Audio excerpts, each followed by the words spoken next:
Lakh return by snake. Luck মানে ভাগ্য, return মানে ফেরে, বাই হচ্ছে দ্বারা, স্নেক হচ্ছে সাপ, সর্প দ্বারা। মাশাআল্লাহ মাশাআল্লাহ মাশাআল্লাহ। বাড়িতে কেউ আসেন গো? কে? বাড়িতে কেউ আসেন?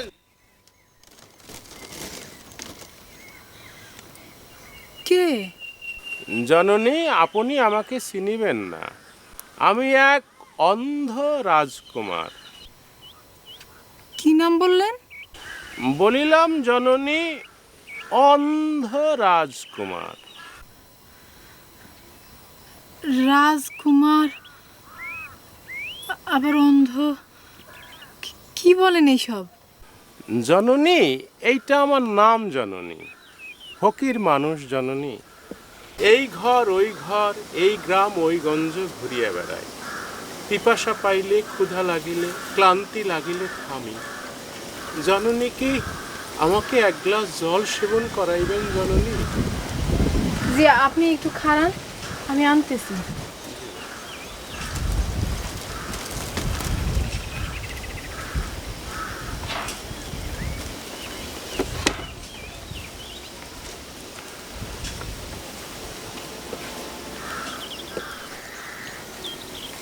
এই সুন্দর ফুল, সুন্দর ফল, মিঠা নদীর পানি, খোদা তোমার মেহেরবানি, খোদা তোমার মেহেরবানি। জননী, মনে হইতেছে জলের সহিত একটু জল খাবারও আনিয়াছে। ঘরে কিছু নাই বাবা, খালি একটু সাদা মুড়ি আনছি। জননী, জননী, আপনি এই সাদা মুড়িতেই আমার অন্তর কাড়িয়ে লইয়াছেন জননী।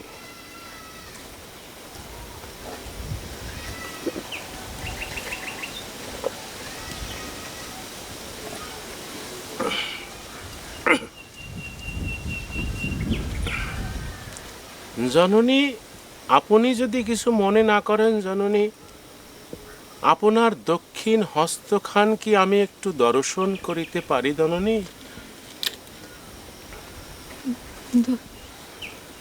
দক্ষিণ? জননী, আমি বলিতে চাহিয়াছি দক্ষিণ হস্ত অর্থাৎ আপনার ডান হাতখানা কি আমি একটু দেখিতে পারি জননী? আপনি হাত দেখতে পারেন বাবা? জননী, ফকির মানুষ জননী, টুকটাক অনেক কিছুই পারি জননী, কিন্তু সব কিছু হয়তো ঠিক হয় না জননী, তাহার পরেও একটু দেখি জননী। জি বাবা।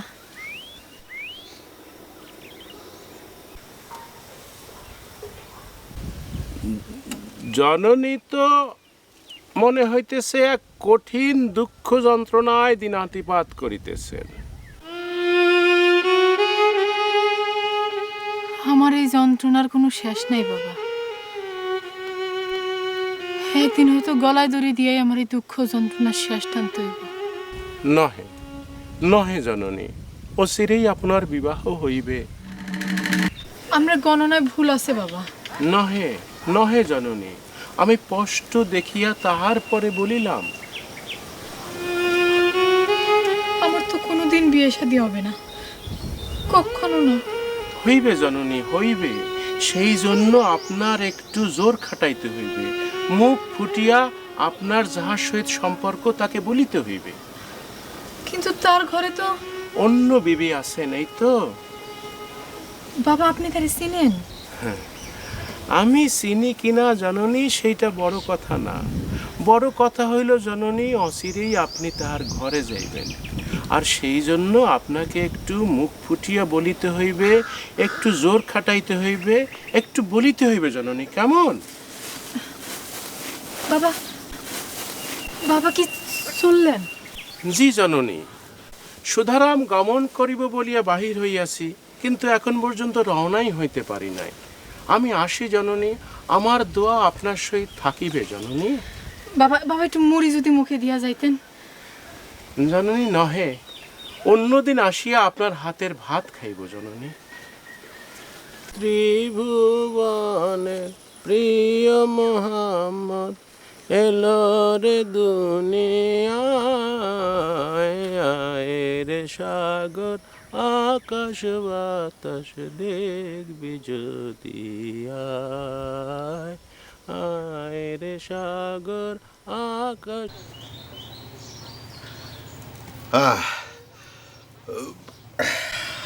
লও।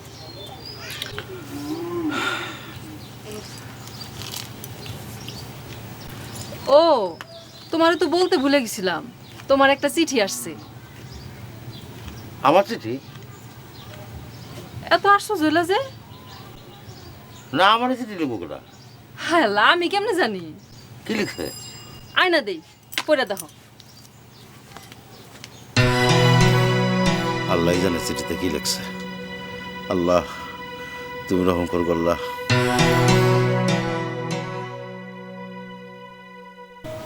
এই যে লও।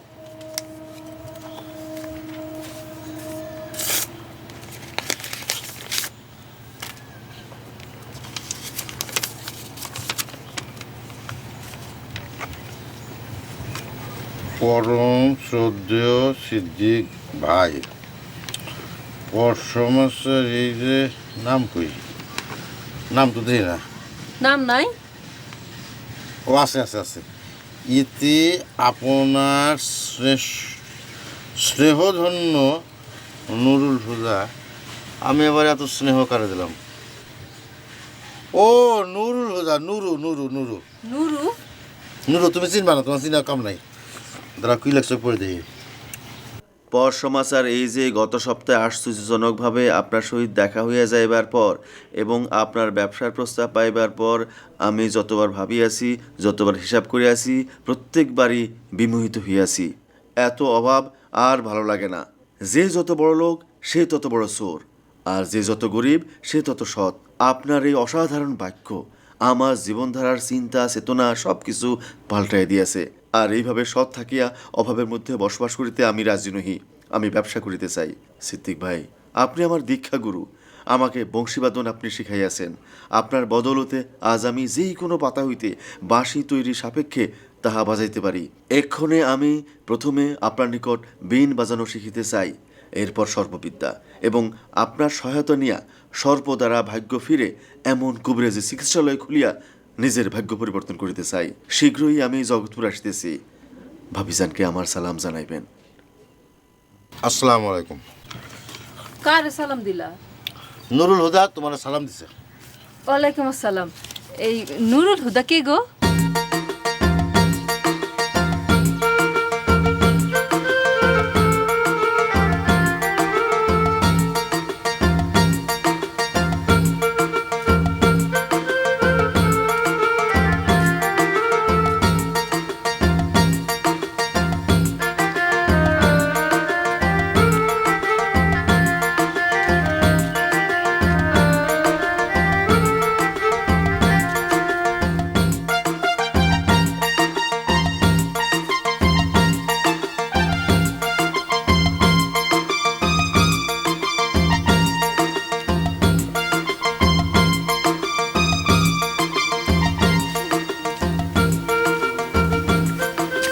রাজকুমার ভাই না?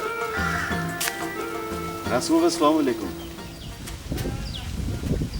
ওয়ালাইকুম আসসালাম। আপনাকে জনাব চিনা চিনা মনে হইতেছে, কিন্তু ঠিক বুঝিতে পারিতেছি না আপনি কে। আমি নুরুল হুদা, নুরুল হুদা, মোহাম্মদ নুরুল হুদা। মোহাম্মদ নুরুল হুদা। চিনতে পারতেছেন না?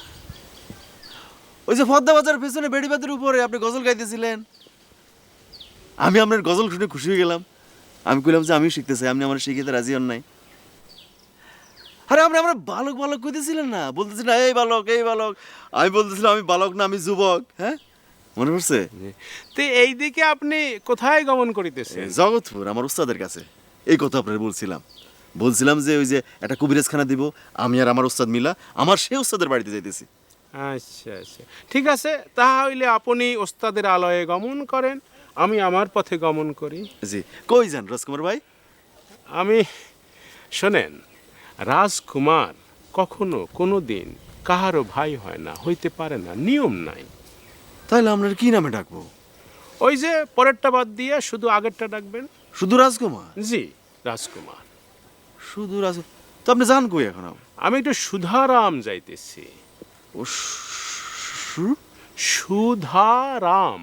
সুদারা? রাম রাম। কোথায় এটা? নোয়াখালী অঞ্চলের আদিনাম সুধারাম। শতেক বৎসর পূর্বের সুধারাম আজিকার নোয়াখালী। সেইখানে এখনো সুধারাম বলি একটি ক্ষুদ্র বাজার রহিয়াছে। আসসালামু আলাইকুম। এই সুন্দর ফুল, সুন্দর ফল, মিঠা নদীর পাল। নোয়াখালীর মানুষ সুদারাম সিন, এটা তো শরমের কথা।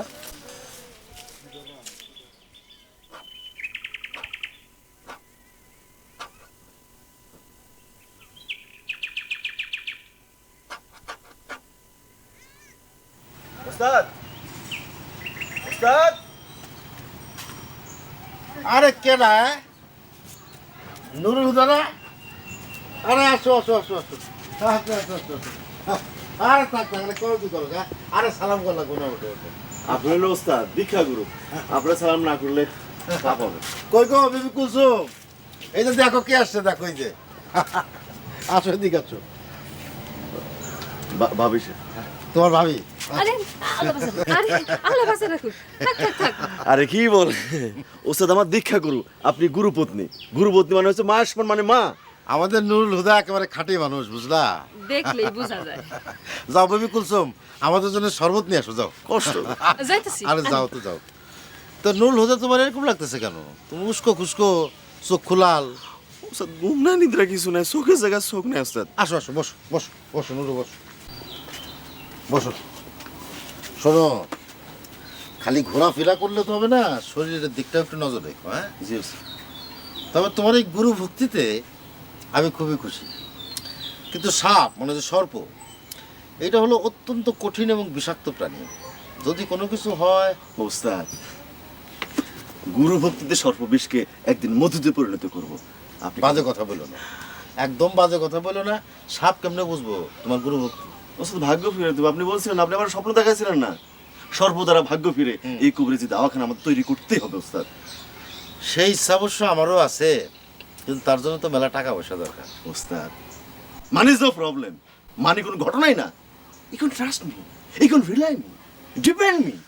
তোমার ওই ইংরেজি জানাটা আমাদের ব্যবসায় কাজে লাগতে পারে। Of course, of course. আপনি খালি আমার একটু আশীর্বাদ করেন ওস্তাদ, করেন করেন। ঠিক আছে পাগল। ওস্তাদ আপনি খালি দেখবেন, একদিন আমাদের সর্প দ্বারা ভাগ্য ফিরে কবিরাজি দাওয়াখানা অনেক কিছু দিকে ঠেকবে। ইনশাল্লাহ বলো। এই যে শরবত খান। সবত সবত বিবি কুলসুম, বসো। ওস্তাদ এক মুখে দেন।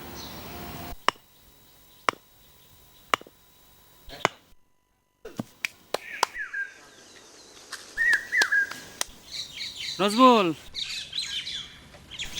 আছো কেমন? জি ভালো আছি। তোমার ভাই নুরুল হুদা নাকি আবার নিখোঁজ হয়েছে? এই ছেড়াটারে নিয়ে বুঝছেন না মিয়া ভাই, আসলে একটা মুসিবতে আছি। 2 দিন পর পর নিখোঁজ হয়। বিদ্যুৎ খনকারের কথাটা তো শুনলাম না মিয়া। তার কথা মতন যদি দৈক্ষা দরকার টাকাটা দিতা, উরুষে গরু দিতা, আর 2টা মেজবানি খাওন দিতা, তাহলে দেখতা আইস তোমার ভাই মাসে মাসে হাজার হাজার টাকা আইনা দিত। হ, এখন মনে হয় যে সময় মতন কামটা না করে ভুলই করছি। শোনো, অহনো সময় আছে, তুমি তার কাছে আরেকবার যাও, যাই পায়ে ধরে কান্নাকাটি করো, একটা ব্যবস্থা সে করে দিব। না মিয়া ভাই, বিদ্যুৎ খনকার খুব কঠিন জিনিস। সে আমারে মাফ করবো বলে তো মনে হয় না। এই কথা কই না নজমুল, হয়তো কিছু জরিমানা টরিমানা ধরবো, কিন্তু কাম ঠিকই করে দিব। তুমি আমার একটা বুদ্ধি শোনো, বিদ্যুৎ খনকারের কাছে যাও, যাই তার পায়ে চাইপা ধরবা, ধরে কাইন্দা উঠবা, দেখবা তার মন গলে গেছে, তখন তারে বুঝাই শোনায় সব কইবা, আর নিজের দোষ স্বীকার করে নিবা, দেখবা সব ঠান্ডা। না মিয়া ভাই, সেইটা কোনো সমস্যা ছিল না, কিন্তু সমস্যা হইল কি যে বিদ্যুৎ খনকারে পা ধরার আগে তোমার বমি বেরিয়ে আইব। কারণ গায়ের উপরে বমি করে দিলে এটা সমস্যা না। সব কিছু নিয়ে ইয়ার কি করেন না নজমুল, সব কিছু নিয়ে ইয়ার কি করেন ঠিক না। ইয়ার কি না মিয়া ভাই, আসলে বিদ্যুৎ খনকার তো পয় পরিষ্কার থাকে না, গা গোসল ধয় না।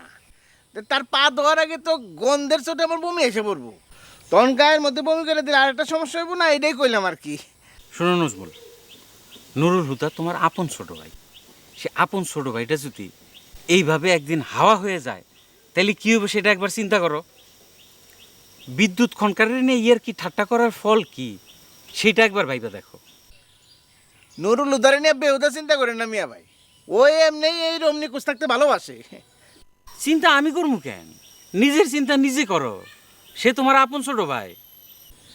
জি মিয়া ভাই, সেটা আমি জানি। আসি। সম্পত্তির অর্ধেক তো ছোট ভাইয়ের, সে পুরাপুরি হাওয়া হয়ে গেলে সম্পত্তিটা নিজের দখলে আসে। খোঁজ খবর করানোর দরকার কি? ছোট লোকের বাচ্চা ছোট লোক। তোমার কারণে দাদি আমার মারে যে খেল, দাদি জায়গা গেলে কেমনে খুলবো দরজার খেল, নিশিরাইতে কেমনে। নুরুল হুদা, স্যার তোমার আমি একটা জায়গায় লয়ে যাবো। তো শুধু বলেন না, আমি তো বসে আছি। আপনি কখন মানে কোন অবস্থায় কোথায় যাইতে হবে আপনি শুধু বলবেন আমার, আমি একদম রেডি, 100% রেডি হয়ে আছি স্যার। কই যাবেন? আছে একটা ওই বিশেষ জায়গা আর কি। কখন যাবেন স্যার? সেই জায়গায় তো ধরো সবসময় যাওয়া যায় না, সেইখানে যাওয়ার জন্যে একটা বিশেষ সময় লাগে। ও স্যার, আমি মনে বুঝতে পারতেছি আপনি কোন জায়গায় যাওয়ার কথা বলতেছেন। কোন জায়গা? আপনি কামরূপ কামাখ্যা যাওয়ার কথা বলতেছেন স্যার, আমি ঠিক বলে নাই? বুঝছি, কামরূপ কামাখ্যাটা তোমার মাথায় ভালো মতোই ঢুকছে। ও স্যার কখন যাবেন বলেন না স্যার, কখন? জায়গাটা কামরূপ কামাখ্যা না, অন্য একটা জায়গা, অন্য একটা বিশেষ জায়গা। মানে জায়গাটা আমার জন্য বিশেষ। সেই জায়গায় আমি একজনের সাথে তোমার পরিচয় করে দেবো। ও স্যার, সে একজনের বুঝি কামরূপ কামাখ্যায় যাতায়াত আছে, তাই না স্যার? বিষয়টা কামরূপ কামাখ্যা না নলদা, বিষয়টা একটু অন্যরকম। আমি তোমার সময় মতো বুঝাই বলবো। Sir I have no problem. আপনি ইনটাইম আমারে বলবেন, আপনি আমরা যেভাবে বলুন স্যার, আমি ঠিক সেইভাবে কাজটা আগে নিয়ে যাব। আপনি আমার উপর পুরোপুরি বিশ্বাস রাখবেন। You can trust me fully and 100% sir. তোমার ইংরেজিটা শুনে আমি খুব ভরসা পাই নলদা, এইটা আমাদের বিজনেসে কাজে লাগবে ইনশাআল্লাহ। ও স্যার, আমরা যে কবিরাজখানা করবো, হ্যাঁ। সেটা যে একটা স্লোগান ঠিক করছি, হ্যাঁ। সর্বদারা ভাগ্য ফিরে। হ্যাঁ হ্যাঁ হ্যাঁ। সেটার একটা ইংরেজি স্লোগান আমি বাইর করে ফেলাইছি। তাই নাকি? তো ইংরেজিটা কি? Luck return by snake. Luck return snack. না স্যার, লাক হ্যাঁ। Return by snake. লাক মানে ভাগ্য, হ্যাঁ। রিটার্ন মানে ফিরে, হ্যাঁ। বাই হচ্ছে দ্বারা, স্নেক হচ্ছে সাপ, সর্প দ্বারা। মাশাআল্লাহ মাশাআল্লাহ মাশাআল্লাহ।